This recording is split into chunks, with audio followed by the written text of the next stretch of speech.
Eu queria só lembrar também, eu acho muito bom esses dados da Paraná Pesquisa, que é uma pergunta que me chamou a atenção, e eu queria justamente primeiro passar para o Muliro, depois para o professor Prando.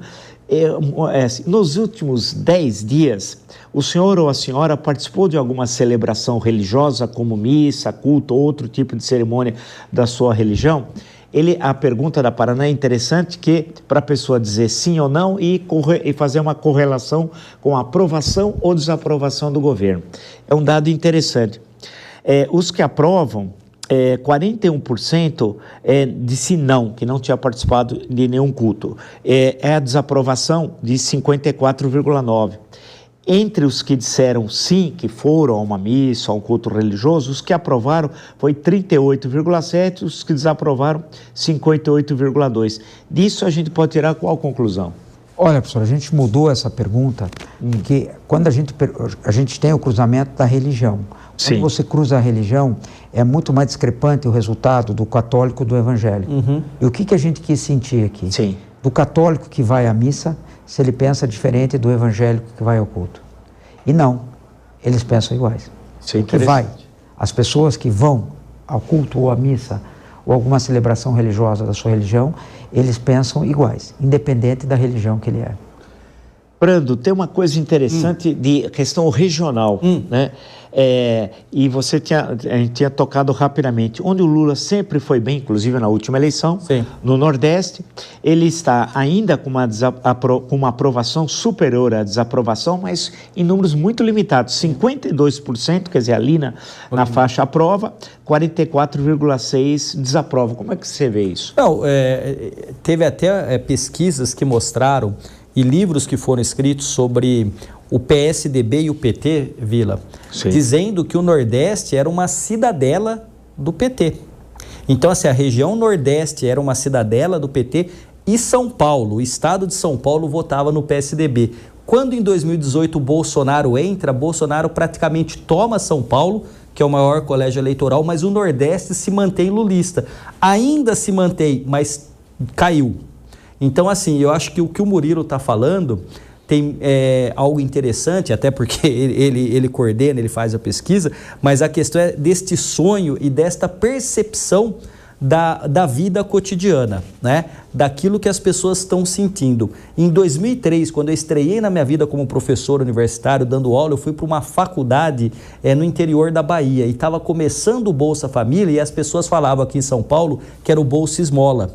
E o impacto daquilo naquela região para aquelas pessoas foi algo que transformou a vida de muita gente. E eu acho que as pessoas agora se ressentem daquela novidade que eu falei que teve. O Lula 3 é um governo que não tem um problema de comunicação apenas. Tem também, porque eu acho que na questão dos mais jovens, a comunicação talvez não esteja bem conectada, até para usar a ideia de uma sociedade hiperconectada.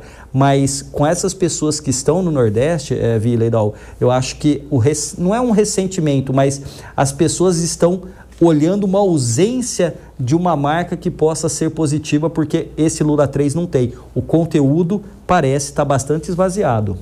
Exatamente, a marca que vai ficar do Lula 3 hoje, pelas pesquisas qualitativas que ele tenta vender, que vai ser no final, é a defesa da democracia. Só que isso não é a prioridade do povo. Então, aí eu me pergunto... É uma marca importante? Mas não é a prioridade da grande maioria da população. Você me permite? Só que eu me pergunto isso. Será que 2026, porque assim, a polarização existe, né? Bolsonaro está inelegível, mas ele consta na pesquisa, porque ele não disse que não vai concorrer, mas a gente sabe que provavelmente não concorre e tem outros problemas maiores. Mas a questão e aí tem os nomes que são colocados aqui da família, né? Na pesquisa tem Michele, tem Eduardo e tem Flávio. A questão a presença do sobrenome Bolsonaro reacende de forma muito concreta na cabeça das pessoas a polarização, não como o Bolsonaro. Mas será, eu fico me perguntando e aí depois vocês me ajudem, será que vai ter a mesma questão da defesa da democracia em 26 como ele conseguiu em 22? Porque a questão é a seguinte, um grupo pequeno que foi com ele em 22 para a tal da frente ampla foi escanteado, porque o governo efetivamente é do PT. né? Os nomes são do PT. E, aliás, alguns nem conseguem fazer o que gostariam, como é o Haddad, porque sofre fogo amigo, como se diz, né? No jargão da política. O que vocês acham? Que tem isso? Lembrar só uma questão, antes de passar para o Murilo, a quem nos acompanha, que a vitória no segundo turno foi uma vitória apertada. Sim. Foi 50,9 a 49,1, aproximadamente cerca de 2 milhões de votos, tal. Isso.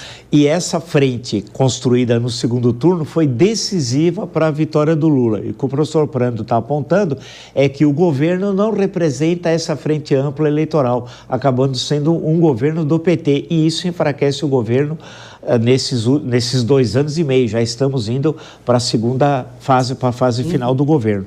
Murilo. Olha, professor, isso vai ficar muito claro, só fazendo uma explicação. As pessoas nos questionam, né, por que o Bolsonaro está nas pesquisas. A gente usa o mesmo critério de 4 anos atrás, onde o presidente Lula estava preso em Curitiba e a gente mantinha ele nas pesquisas. Sim. Certo? Tanto que hoje ele é o presidente. Quem falava naquela época que era um absurdo, certo? Sim. Um ano e pouco depois, ele é o presidente do Brasil. O que eu vejo é o seguinte: vai depender muito dessa frente ampla, professor, de quem vai ser o candidato escolhido, caso o Bolsonaro não consiga ser candidato, quem ele vai escolher como candidato. Se ele colocar alguém não da família, certo? Ele vai ter, com certeza, ele vai ter um apoio muito maior dessa frente ampla.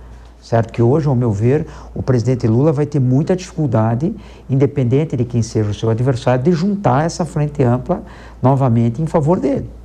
Certo? Por quê? Porque foi pouco espaço no governo, como o professor Rodrigo comentou agora, certo? Não acredito que nesse período que falta ele vá abrir espaço a essas pessoas, né? Nem que essas pessoas também aceitariam, nesse momento, participar do governo. Então, eu vejo assim um momento muito difícil. Agora, o que facilita a vida do Bolsonaro e do Lula? Um ajuda o outro. Sim. Por incrível que pareça. A polarização, A polarização. Um se alimenta do outro. Então, quer dizer, o Bolsonaro sair do páreo é ruim para o Lula. Sim. O Lula sair do páreo é ruim para o Bolsonaro. Isso que quem nos assiste, o grande eleitor, tem que prestar atenção. Um alimenta o outro. Nós vamos daqui a pouco entrar no cenário eleitoral de 2026, temos aqui as pesquisas da Paraná, que acho que nos auxiliam muito a fazer uma reflexão sobre isso. Eu queria, antes de passar para essa fase, ainda darmos uma olhada nessa avaliação histórica, vamos afinal ter que puxar a brasa para a história, da aprovação e desaprovação do presidente Lula. O que é curioso, e aí eu queria justamente passar para vocês dois, é que no caso do Lula, que começa janeiro, nós estamos aqui no ano de 2025, né? Ele está com uma desaprovação de 50,4, que já era significativa, chega agora em junho a 56,7. E a aprovação, que era 46,1, quer dizer, a grosso modo, estava no limite da margem de erro, né? Caiu para 39,8. Então, hoje, a diferença entre aprovação e desaprovação, nós já temos aqui cerca de 17 pontos, quando tínhamos no começo do ano cerca de 4. Quer dizer, não dá agora, mostra que a situação nesse momento de avaliação do governo Lula, é preocupante, né? Olha, para ele. É preocupante, mas ainda tem muito tempo. O que a gente diz, ainda há muito tempo para a recuperação, principalmente pelo que se escuta. Sim. Certo? Hoje, as pessoas nos perguntam como melhorar isso, né? Dá para entregar obras? Dá para fazer obras, grandes obras? Pouco provável, não dá mais tempo. Certo? Então, não tenho dúvida que a estratégia do governo vai ser dar e dar. Certo? Então, isso tem um apelo. Certo? Desde a luz, do Vale Gás, do pé de meia, talvez aumento de Bolsa Família, imposto de renda, tudo isso vai entrar no ano da eleição. Então, o que eu falo, ainda muita calma, porque está muito longe ainda. Perfeito. Tem alguma questão sobre isso a acrescentar, Prando? Não, só para colocar que, de fato, né, o Murilo disse que talvez ele tenha batido no teto da desaprovação, está com 56,7. Ele me disse aqui que a margem de erro é de 2,5 pontos percentuais para mais ou para menos. Então, é uma desaprovação que talvez num cenário que a gente estudava na ciência política há uns anos atrás seria impeditivo para uma reeleição. Mas não é com Lula e não é com Bolsonaro. Os números com Lula e Bolsonaro, dado o carisma e a musculatura que os dois têm, e isso que o Murilo colocou que é fundamental, é que na polarização um retroalimenta o outro. Então, e aí eu fico imaginando o seguinte, bom, a não ser que... Bom, você lembra da frase do Malan, que diz que no Brasil até o passado é incerto? Então vamos lá, se até o passado é incerto, eu não quero fazer prognóstico, mas é bem provável que Bolsonaro não esteja presente.